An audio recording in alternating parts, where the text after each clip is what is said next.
I'm Senator James Lankford. It is late tonight after the State of the Union address. I was sitting in the State of the Union address, which is really more of a campaign speech tonight than it was a State of the Union address. I've sat in quite a few State of the Union addresses now, and I've watched a lot from home as well. I've never seen one that was a pure campaign speech the whole time, start to finish, where President Biden continued to compare himself to my predecessor. I guess he wouldn't say the name Trump the whole time, and so it was this continual my predecessor, my predecessor.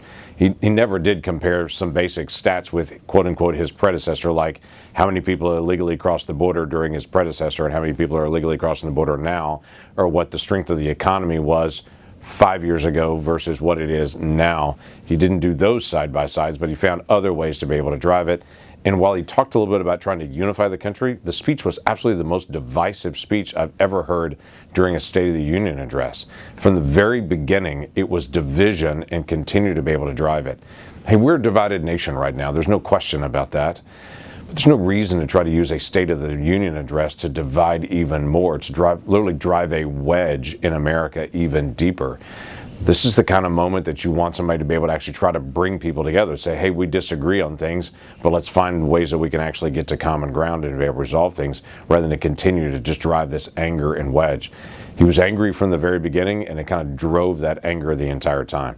Several things really stuck out to me. One is his drive towards a socialist agenda. And when I say socialist, I mean real socialism on it. He continued to be able to talk about how can we raise taxes on wealthy people, how can we raise taxes on company, and take that money and hand out things for free to other people. And to even go so much into government control that he was talking about how can the government control the number of chips in a bag of chips and how big a Snickers bar is. So it's not just that I use the word flippantly on socialism. Socialism means the government, the entity, the larger government, controls everything in business and controls all of how you handle revenue, and they decide who gets money and who doesn't get money. That was the absolute description that President Biden had all evening long. He also kept talking about reproductive freedom. It's an interesting euphemism for taking the life of a child. And over again, he was saying, I'm going to go stand up for reproductive freedom. And people would stand and cheer that. And I think, they understand what they're cheering is actually ending the life of a child. I'm not cheering for a child dying at the hands of someone else's convenience. I don't think that's something that we should cheer. But it was being cheered in the House of Representatives tonight during the State of the Union address.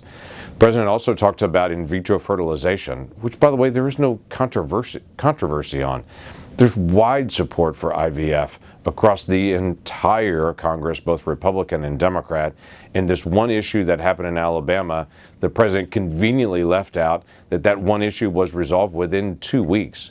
And they're trying to, again, drive this wedge as if Republicans don't value the life of children, which actually Republicans are the ones that do value the life of children, not only that child that's in vitro fertilization, but that child that's just a normal pregnancy that's out there, that we celebrate that child as well. So literally back-to-back sentences, he can talk about celebrating the taking of life of one child and then talk about celebrating the life of a child from in vitro fertilization. Listen, I celebrate every one of those children. I don't pick and choose which child is valuable and which child is disposable. They're all valuable. And so we were shocked at the way that he talked about the issue of throwing away children and calling some disposable and some valuable. There's also a real concern on how the president was talking about border security. Now, obviously, I've been very engaged in this issue of border security. He listed off some things from the border security bill, some different facts and figures from it. Those facts were true, the facts that he was talking about, what was in the bill. But what the president conveniently left out were the authorities that he has right now that he's choosing not to use. In fact, he's choosing to not use those so he could invite more people to be able to come in the country. The president kept saying, I need more money, I need more authorities for these things.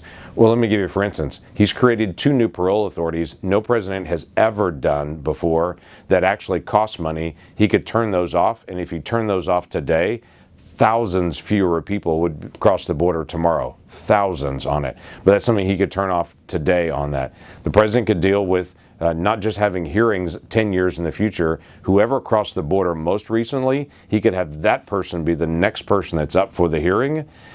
And it would stop what's happening at the border right now, because people would know that they're not going to just be released into the country for 10 years. They're actually going to face a consequence right away. But the president's chosen not to do that. The president has authority to do remain in Mexico. He's chosen not to do that. By the way, the president also has right now $600 million allocated to build wall, and the president's not using those funds that have been allocated to him to actually build the wall. So while the president's was acting like, I'm helpless, you've got to pass this bill or I can do nothing, that's not true. He has a lot of things that he could do right now to dramatically slow the flow at the border. But there are issues that we do need to pass law on to be able to make it even better. I've made a clear statement to President Biden in the past. I'll make it again to him. If you would just enforce the border, not just like how President Trump did, that'd be great, but do it at least as much as President Obama did. There are 6 times more people crossing the border every single day now than there were even under President Obama. So he was vice president, and he watched how President Obama enforced the border. Just do that, and it would make us a much better, much more secure border. But there's still a need for additional law to be able to deal with the next level for asylum and everything else on it. So yeah, I'm going to keep working on the issue of trying to be able to fix the broken areas of our law. But President Biden is conveniently leaving out the authorities he has right now, and that every president before him has had, that he's choosing not to use as well. We got to be able to resolve those things also, and that is his singular responsibility. Lots of issues of the speech deal with division and anger, and quite frankly, were disappointing as a just rank campaign speech, not appropriate for this kind of setting. I would hope that people, as they look at this speech, see it for what it really is, and then the American people will continue to be able to evaluate the direction that we're going as a country. I want us to be a more hopeful, more optimistic, yes, a nation where we sit down and deal with our differences, because we do have differences, but to also try to actually solve those, not to make a bad situation even worse. We got to be able to resolve our differences and to be able to actually provide opportunities. And quite frankly, that's not going to be because government's more powerful and government has more control of how many chips are in a bag of chips. That's going to be when the American people are empowered to make decisions on that.